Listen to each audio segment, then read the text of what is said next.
Sorry. Uy, ganda mo. Kumusta? Ang ganda mo ngayon ha, walang kupas. Alam mo ba, talagang pupuntahan kita kasi minabili akong halaman. Ang tawag sa kanila succulent. Naku, kagaganda. Ang gandang pang-disenyo sa bahay. Bibigyan kita. Ako, ikaw naman. Alam mo naman, hindi ako green thumb. Malalanta lang sa akin yung mga halaman na yan. Eto nga lang si Andong naghahalaman sa bahay. Subukan mo lang. Basta bibigyan kita. Alam mo, magandang libangan mga halaman.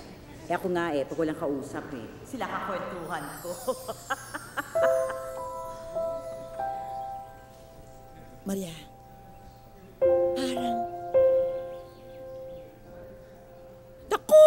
Nagbalik si Third! Naku, di ba yun ang first love mo? Halika na, bilis! Huwag ka maingay. Marinig ka ni Andong. Ang gwapo. Halika na, puntahan na natin. Baka hindi na tayo kilala niyan. Imposible, ikaw pa. Halika na. Uuwi na ako. Hindi pa ako nakakapagluto. Dali mo na lang yung halaman sa bahay, ha? Sandali lang naman. O, hayaan mo na.